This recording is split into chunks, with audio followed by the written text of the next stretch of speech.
To support this podcast, go to positivesarcasm.com/donate. Any amount is appreciated. Once again, positivesarcasm.com/donate. Thank you and enjoy the program.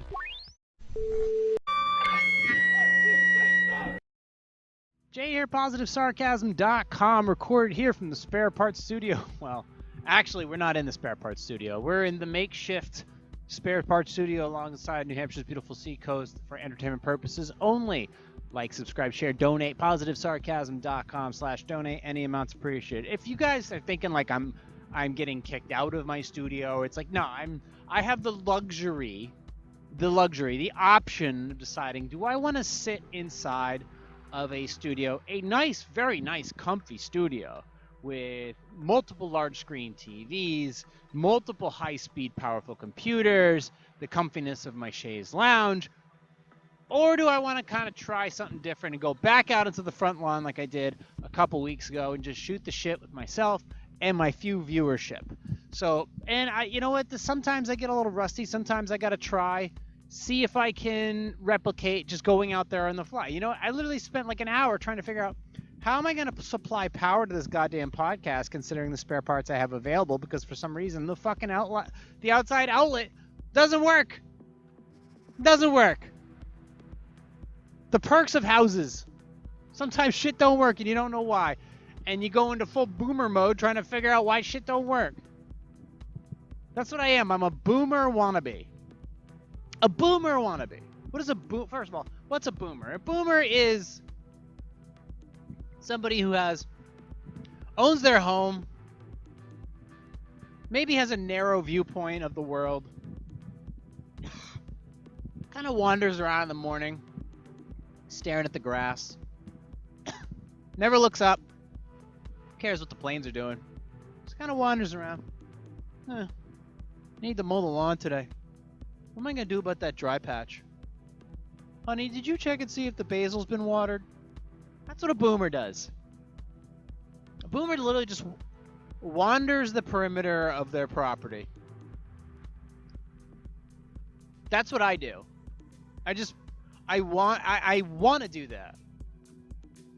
It's taken me over 10 years to achieve the ability to just wander around, stare at the lawn. Can't wait to mow it again. What am I going to grill tonight? I'm hungry. And I eat something. I got to take a nap. Take a nap. And the next thing you know, it's time for bed. That's what boomers do. And sometimes they have wine. Maybe they invite some friends over. Conversation really doesn't amount to anything. Sometimes politics. I'm not a fan of that. But I don't mind being surrounded by it. I don't mind, hey neighbors, what you doing today? We're getting ready to pack up. Oh, where are you going? We're going camping, taking the boat out, and it's like, oh, that's great. Yeah. No homicides, no rapes, no theft spring, no serial killers. Every once in a while, the X-piped Corvette will go by in the distance, and I'll be like, oh, that sounds great.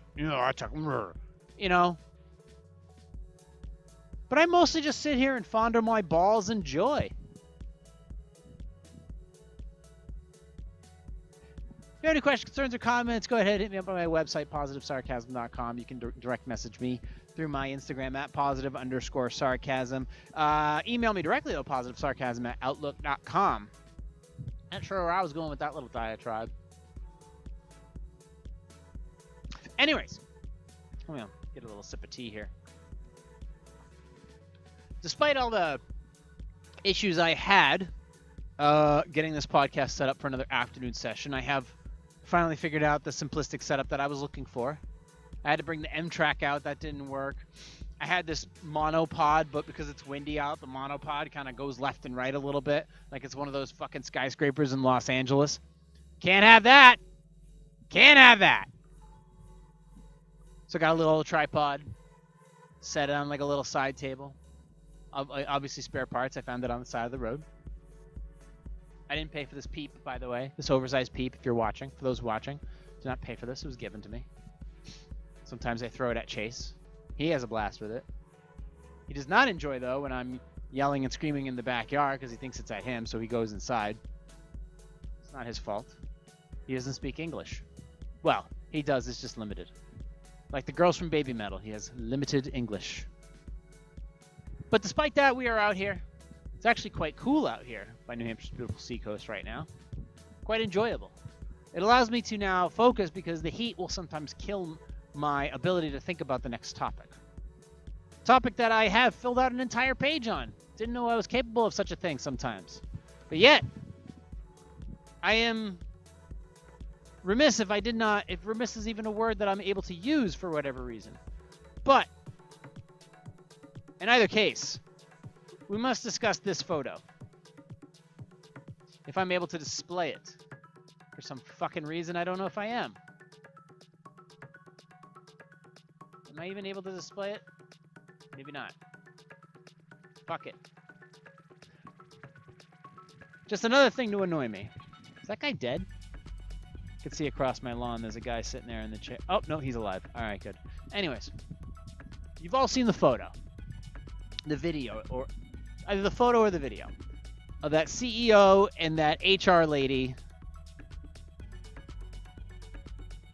at the Coldplay concert. First of all, I don't mind a little Coldplay. Well, first of all, no. Let me back that up a bit. I like Coldplay. I don't go out of my way to listen to it. Seems inspiring. Mostly sad, though. Mostly sad. So don't get me wrong. It's like watching a, like, I don't know, Schindler's List. Coldplay and Schindler's List. It's a great movie, but not something I'm just going to throw on when I'm in the mood. So I appreciate Coldplay for their brilliance, artistic, Paradise, Yellow, Fix You, Trouble, Clocks, and other music. Vida la Vida. But I'm not sure if you'd catch me at one of their concerts, let alone paying for one. Ooh, Jesus. But we saw the photo. The CEO in an embrace with the HR rep, who's attractive, by the way. Now, would that normally be a problem? No. Maybe with HR, even though she is HR. But it would be a problem if they were both married, which they were, which you all know. Obviously, I believe they've been terminated from their work environment. Obviously, he can't fire her. Apparently, they both got terminated from their employment. Whether they did or didn't is not really any of my business. I don't work for them. And even if I did, I'd be like, so? I mean, our stock's up. Are the shareholders happy? Did we perform good this year? Well, all right then. I'll get you tickets for the next Coldplay concert. But anyways, I think they were both terminated, but everybody's been talking about it. Yeah, it was a moment. They're making fun of him all across the internet. Philadelphia Phillies, their mascots, reenacted it. It's a reminder that people cheat. It's a reminder that people do bad things. I'm not going to wish death upon these people because, quite frankly, it's already happened. They've been, not that they were publicly exposed by the world. Who gives a shit about what the world thinks? But yeah, their spouses know. Their spouses know, and their job knows, which means they're going to lose their jobs if they haven't already. And they're probably going to head for a pretty pricey divorce. That's the price they're going to pay. And in my opinion, they should pay no more price than that. Because it's their personal life. It's their business. Doesn't necessarily affect me. There are things that could affect me. This doesn't. It's a cheating couple. They're going to pay a serious price. After that, who cares? I mean, Jeff Bezos fucking had dick pics, which led to the divorce of Mackenzie Dern. Mackenzie Dern? Mackenzie Bezos, I believe it was. Or was he even named Mackenzie? I don't know. His ex-wife. She's pretty, by the way. She dated a school teacher for like 10 minutes, and she's like, nah, I actually need a man. Preferably one who doesn't get his dick pics caught by the royal family out of Dubai. But Jeff Bezos is still jacked. Still got a car company, a rocket company. He's Amazon. He's on TRT. He's got a giant yacht. Still a rock star. And as far as the chick that he was hooking up with, fucking mega lips there, she got to go to space. I mean, sort of got to go to space. I mean, as far as I'm concerned, Katy Perry was in space far before she got in that rocket. But yeah, they're cheating. Who gives a shit? I mean, at the end of the day, if it affects you, you have every right. You have every right to be upset. You have every right to seek whatever compensation, whether that's emotional, physical, financial. But yeah, they were cheating. They got caught. That's yesterday's news, bro. A lot of people cheat. There could be somebody. There's people in your town right now cheating. There's people probably on your street, on your block, having an affair right now. My ex has cheated. But even if they were, why do you care beyond a certain extent? Seriously. Why are you so focused on this? People do. People get outraged. They go on Twitter or X. They go on Instagram and they create little monologues about it. I'm creating a monologue right now about it. But it's to remind you that why do you care so much? Why aren't you focusing on the things that are immediate? Did you pay your bills on time? Are you 90 days late in your car? Did you pay your fucking phone bill yet? Do you struggle to do that? How's your health? Did you join a gym? That New Year's resolution, did another one come and go? What about your work? What about your relationship? Are you in love or are you just hanging around because little Peyton needs to be in a good school district? That happens all the time. Girl hooks up with a dude because he either owns something or she's got a little Johnny or a Frankie. Needs to go to a good school. Ditches the guy she's with so she can get him in a good school. Totally. Plausible? No. Realistic and documentable. I documented a whole 2.5-hour podcast about how one of my exes was fucking a registered convicted child rapist. That actually affected people, and you can go back and listen to that. It's called Tales of Medusa, the story of Medusa, because there's kids involved, and people should know that that's a danger. The kid was potentially in danger. People should know about that. I ain't scared. I'd say the truth. But that mattered to me. That was the thing I needed to talk about because it was important. I needed to tell people while I was away. A couple people at a Coldplay concert, they got fired. They lost their jobs. They're going to be replaced by AI anyways, but they lost their jobs. And they have to go home and explain to their family. I don't think that explanation is going to go very well.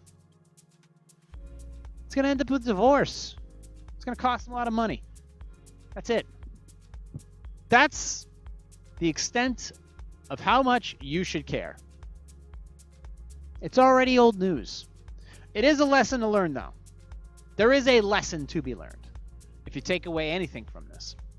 Beyond this is that you can't get away with stuff like this anymore. You can't. There's too many eyes. There's too many SD cards. There's too many clouds. And there's just too many people talking to too many people. There's too many Facebook connections. There's too many friend requests. There's too many documented DMs and Snapchats. You just can't do it anymore. Not that you should ever have done it in the first place. Once we turn 25 years old, we have to understand our brains are fully developed, which means we are 100% responsible for the decisions that we make. And we need to act like adults, and we need to understand that you just can't go through with that. I get it. There's hot people out there. There's people that are just dripping sex. I get it.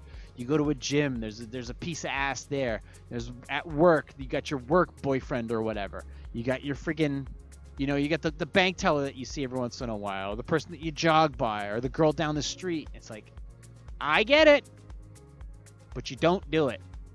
Because quite frankly, the more you ponder that thought, the less you're paying attention to what's going on at home. And that's dangerous. That's a dangerous situation to put yourself in. Sure, it's great. Move on with your life. It ain't yours. It's not supposed to be. You focus 100% on what's going on at home. And if there is no home, you work really hard to make one. Make yourself into the perfect date. That's JP. That's what JP says. You don't focus on, maybe if I can get a little, who's going to know? You're going to know. You're going to know, and they're going to know.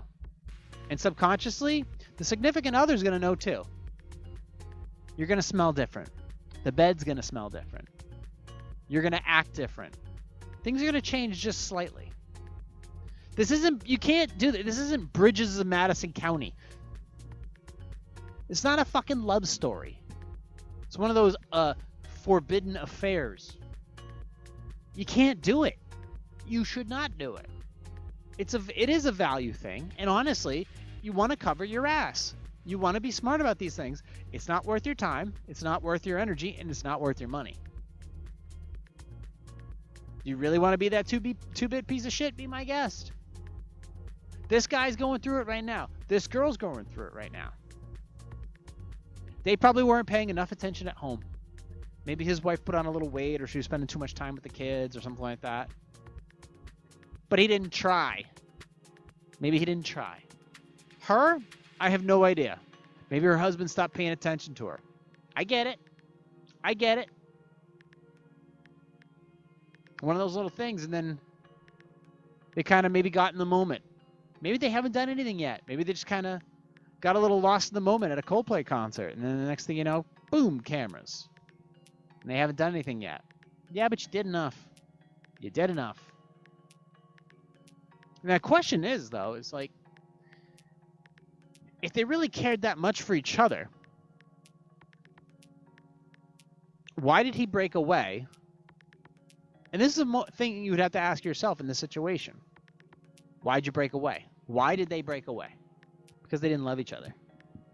When the camera was on them, when you truly love somebody, if the world's about to end, if the spotlight is shown on you, you wouldn't break away. You would squeeze tighter. You wouldn't stray. They fled from each other. Because it's euphoric. If they're in the moment, it's great. It's something new. It's fiery. They feel like they're getting away with something. That's the thing. It felt like they were getting away with something. They were in a moment in this little bubble where nobody could hurt them. Until some cameraman decided it was a good idea to point one up at the fucking skyboxes and go, check out these two. And then it was all over after that. That's when you realized it wasn't love.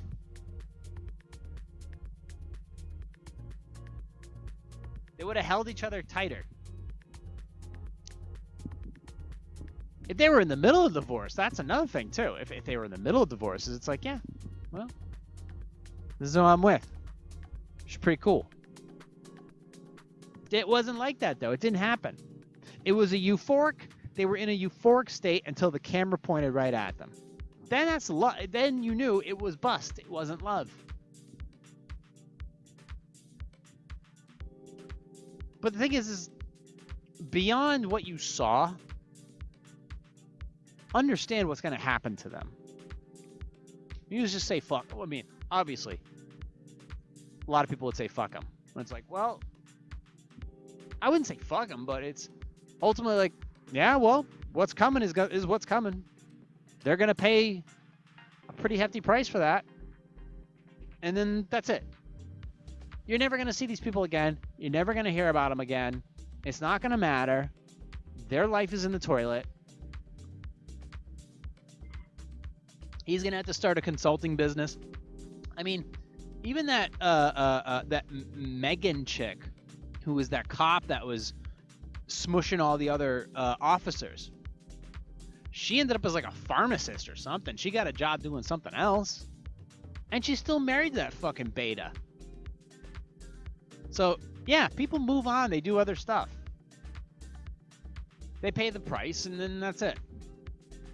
So it's not something you should focus on for other than a brief few moments and knowing, oh, this isn't going to end well for them. Eek. Now, I'm just off the top of my head before I move on to the next subject here. It's like, well, what if that was my neighbor? And my neighbor got caught. Doesn't matter if it was the guy or the girl, but what it's like, hey, Sarah. And then the next day it's like, That's the thing. Like, oh, okay. Did you hear? It's like, hey. At the end of the day, it's like, what do you do? Like, what if it's your neighbor, though? If it's your actual neighbor, and no matter if it's the guy or the girl, and they get caught, and things get a little weird over there, they get quiet. Like, all of a sudden, how the cars move, and how often the car is there during the day.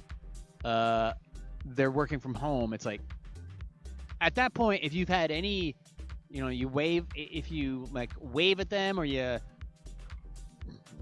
I don't know, you know them on a casual basis, like you mow the lawn. Like, I mow around my neighbor's mailbox just as a courtesy. Now, would I keep doing it, knowing that my neighbor was at a Coldplay concert? Yeah, I'd probably still do it. Probably still mow around it. It's a courtesy. Doesn't cost me nothing. I mean, if my neighbor still waved at me, I'd probably wave again. Like, yeah, nice slut. If he was my neighbor, yeah, it's like, what doesn't matter. It's whoever it is. If it was your neighbor, it's just your neighbor. That's what they are. They're not your cousin. They're not your uncle. They're not your husband or wife. It's just your neighbor. So honestly, even if you're separated by a white picket fence, still really doesn't affect you. Still not something you should get involved with. Obviously, if you've had dinner over there or you chat with them on a daily basis, well, just expect that to change a little bit, obviously, because they're going to be going through stuff. I don't know if the house is all of a sudden going to go up for sale. In that case, what are you offering? But to continue, it really doesn't apply to you even if you literally see them every day. So know that justice for this is coming. Justice. It's like fucking Batman. They're going to pay their penance if they haven't already. They're going through it. But you should be only focused on this so much, whereas there are far more important things not only going on in the world, but going on in your own life that you need to be paying attention to. And that's what I preach here. Your individualism and your ability to get shit done on your own is super, super important. That's something you need to focus on more than anything else. This little trackball, I don't really know if I like this thing. I also don't like the fact that I can't see shit, even though I'm in the shade right now. That's a funny picture, though. Anyways, I saw this thing about real estate. Hey, what do you know? About how Cape Coral, there's so many houses for sale. And it's because of climate change and because of the housing market and people are fleeing Florida. Okay. But Cape Coral is actually building even more homes. There's a multi-million-dollar purchase of property just outside of what's currently built has been purchased, and they're planning to develop that as well. Okay. Apparently, homeowners insurance is skyrocketed. Maybe over there, it's like, Well, no shit. It's an area that gets flooded often. We have an area down about 25 minutes down the road. It's called Hampton Beach. That gets flooded once a year. Ridiculously. Same road every time. It's always been in a flood zone. Cape Coral's right on the water. It's right on the water. And yeah, there was a mass exodus during COVID. It's still happening. People fleeing these states like California and Illinois and New York, and they might continue to do so. And depending upon how much worse it gets, the thing is though, is if there's a mass exodus, because they're still seeing some increases in population to those states, those more restrictive, expensive states. If there were to be a mass exodus, well, Cape Coral may be betting on the fact that people are just going to flock there in droves again. It says here, though, that why are there so many houses for sale in Cape Coral? It's like there's over 200,000 people in the city. Just by pure percentage, many will be for sale. That's the same amount for sale as there's always been, even less, actually.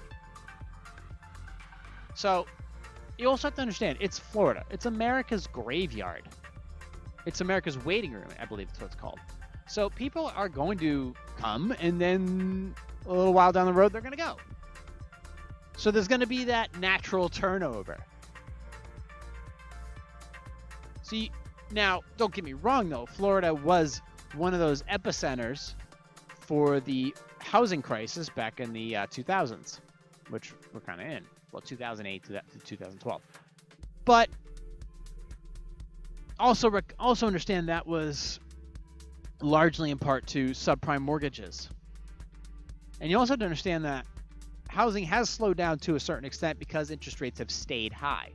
So Group A and Group B, who were basically, 2021, 2022, and then Group C, basically all purchasers. Now, here's the thing. Group A bought, some of them sold. Group B bought, some of them sold. Well, where did they go? Now we're on like Group C and D of the buyers. These are people who didn't have the money that Group B and Group A had. And with the interest rates now even higher than they were 2 years ago, they don't have the capital to purchase that house in Cape Coral. So they're waiting. These houses in Cape Coral, they go for between $250,000 to $300,000. But the ones on the water still go for $1.5 million. Don't kid yourselves. So you're not going to go ahead and purchase $300K or $250K with an 8% interest rate. You're going to wait. If they go down a little bit, yeah, maybe the housing prices go up a little bit. But here's the thing. In a saturated market, a saturated seller's market, if interest rates go down a little bit, you're going to have plenty of options when you go down there. They go down a full point. Well, now you can get that $250,000, $300,000 house, and you're still going to have your choice of going down. It's like, boom. All right, it dropped a full point. We got 37 houses just in this block for sale. All right, let's go there, find the best one, and make an offer to this one, and this one, and this one. It's not like if you're in certain areas where there's like maybe 1% of the houses are available, and it's still a bidding war per se. But housing prices have softened a little bit. I don't know what they're betting on down in Florida, but I'll be honest with you, it looks like the prices I saw 2 years ago and 3 years ago, where you can still move to Fort Lauderdale and find yourself in an $80,000 condo. But it's not a 4-season state. It's barely a 2-season state. It's mostly a 1-season state. A lot of people don't like that. It's hot down there. I know, I was born there. I have family down there. It's hot. People can only handle that for so long. For so long. 5,895 homes for sale in Cape Coral. Redfin lists 6,200. 3-bedroom, 2-bathroom, $218 per square foot. Zillow reports 4,700. There's 3,605 for sale, 452 condos, 46 townhouses in Cape Coral. Well, that's great. But It's always been like that. It's always been like you can find an $80,000 condo in Fort Lauderdale or in Florida, depending upon where you go. It's always been a saturated seller's market. You've always been able to go down there and buy stuff. But it's places like Montana and Texas and New Hampshire and Maine that have gone through the roof because these are four-season places. They're family-friendly. People want to spread out a little bit because they don't want to deal with the bullshit that took place in New York and in Chicago and definitely in California. They want to spread out. They want to disappear. They suddenly realize that there are some things that are just far more important than, being able to walk down the street to get your groceries. Acreage and peace of mind and the freedom to do what you want were suddenly more important. I do look at I get it. It is a saturated spot, heavily saturated. Now, the thing is, though, yeah, I get it. It's not climate change, but there's always been hurricanes there. Since the beginning of time, there's been hurricanes in fucking Florida. Okay? It always brings flooding. It always brings damage. Homeowners insurance has always skyrocketed down there. Always been higher down there. But now you're dealing with inflation too. With the cost of inflation, super and crazy inflation, yeah, homeowners insurance is going to go through the roof because look what happened in California. They were charging so much for shit that a lot of insurance carriers, I think it was State Farm, was one just said, "Fuck it, we can't do it here. We just can't do it. There's too many regulations. They're fucking pressuring the shit out of us. We're done. We're out. Sorry, you guys. I know you need fire insurance, but they don't clean up the forests here. So if they're not going to clean up the forest, and then there's homeless people starting fires down there, it's like we can't protect you. We can't stay in business here. So the only thing we can do is tuck tail and get the fuck out. You're on notice. You're on notice. If we're leaving, you should leave too." The thing is, they still offer homeowners insurance in Florida.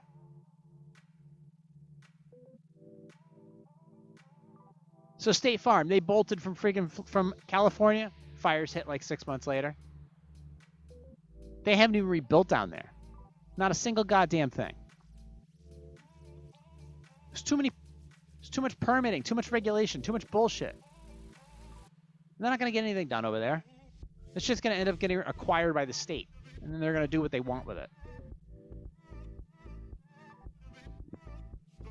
So it's not a climate changey thing. Florida knows something. They've been in this situation before, and they'll be back.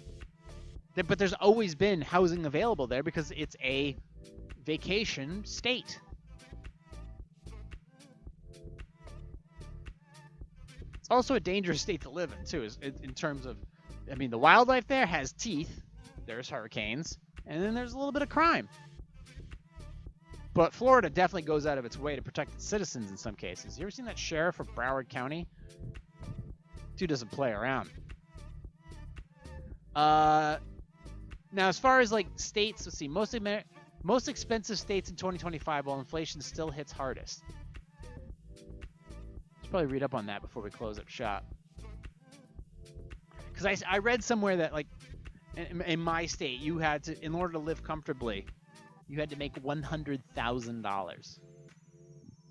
I'm not sure I completely agree with that. If you have bills and stuff, but here's the thing is I don't really have bills. Got my place, I got my cars. It's based on what? Having health insurance, being able to afford a $500 a month car payment, not grocery shopping correctly, spending too much on clothes. It's oh yeah, well that means if you're an idiot and you buy dumb shit, you're going to need that extra 30 grand to compensate for your stupidity. Whereas in many cases, if you make, 30 or even 50 grand less, you can still scoot by just fine. Seriously, I mean that. If you're smart with money, because, I remember Americans live paycheck to paycheck. Yeah, no fucking shit. The paychecks either come once a week or every 2 weeks or twice a month. That's kind of how it works. That's what paycheck to paycheck is. It's what you do with that paycheck. You pay down your debts, you consolidate your spending, you buy cheaper shit, and then you take a little bit of that money and you invest it. If you do that for 15 to 30 years, it's not paycheck to paycheck anymore. Then your money starts working for you. It works with everybody. That's how it works. You start on the cheap and you earn your way up. Come down considerably from its post-COVID high, but the cost of living across the U.S. is still elevated in some states and others. When was this dropped, by the way? Just so I know I'm getting accurate. Okay, this was recent. Biggest problem with inflation is that it's borrowed money. Yeah, we know. It's borrowing from the economy. Arizona, locate. Yeah, because everybody. Arizona, obviously, because well, you're going to need AC. Arizona's right next to California. People are leaving California. Well, it's actually not right next to. Is it right next to? Yeah. They're just trying to get out of. They're just trying to get out of California. It's the closest place. Get the fuck out. That one's an easy one. Cost of living score 22 out of 60. Consumer price index plus 2.4%. Average home price $445,000. Dozen eggs $294. Monthly energy bill $355 a month. Holy shit. Mine was like $74. Let's see. What's this place? Louisiana. Consumer price index plus 2%. Annual homeowners insurance $13,000. Average home price $812,000. In Louisiana? Really? Texas. Texas was one of those places where a lot of people flocked to. 2%. Homeowners insurance $6,500. Average home price Dallas $477,000. Why do you want to live in Dallas? There's other places you can live. You know, a lot of people, they live in those little HOA communities outside of the big city, whether it's San Antonio or Houston or Texas or, I don't know, whatever. Pick another town. Austin. Got to pay that homeowners insurance, but they got a lot of starter homes down there. But you got to travel like 45 minutes to an hour to get where you're going. Nice places, though. Where's this? Washington. The Evergreen State. No thank you. I had a buddy who moved up there, though. Homeowners insurance is $2,000. Average home price in Kent is $840,000. Monthly energy bill is $164. Oh, here's Massachusetts. This has got to be fucking nuts. Consumer price index of Boston, Cambridge, and Newton up 3%. Annual homeowners insurance $2,400. Average home price in the Boston metro area is $1 million. So Boston metro, like Newton, Brighton. Dozen eggs $3. Energy bill $371. Why the fuck would you want to live there anyways? Cost of living in New York 18 out of 60. D minus. Consumer price index 2.4%. Annual homeowners insurance $2,800. Average home price in Manhattan $2.77 million. You're not living in Manhattan. You don't live in Manhattan. Stop. There's no fucking point. Dozen eggs is $398. Energy bill $250 a month. Shit's going up.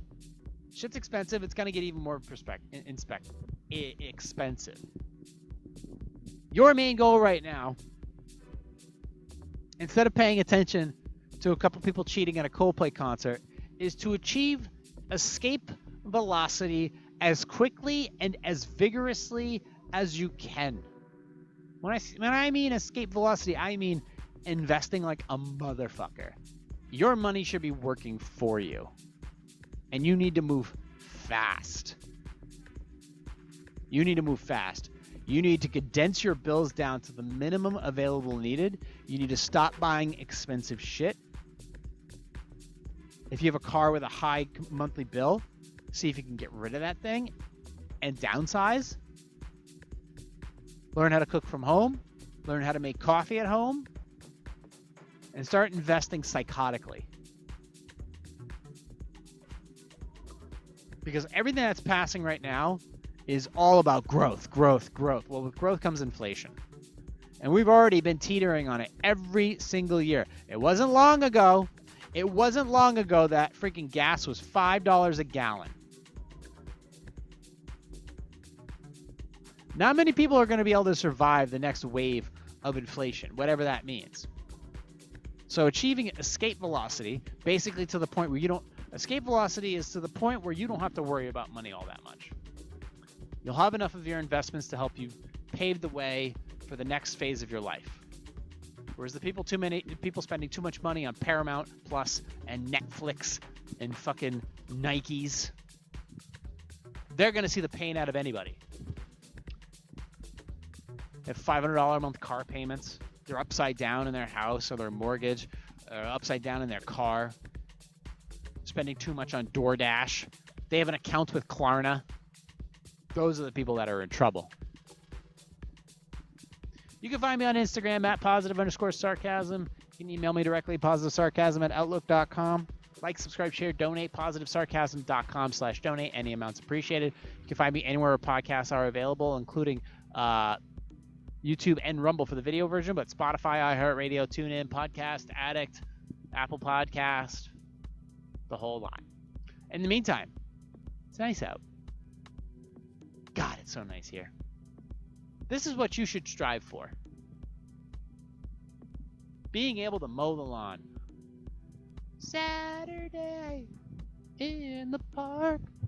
Think it was the 4th of July. Recorded here from the Spare Parts Studio alongside New Hampshire's beautiful seacoast for entertainment purposes only. This has been a Positive Sarcasm presentation.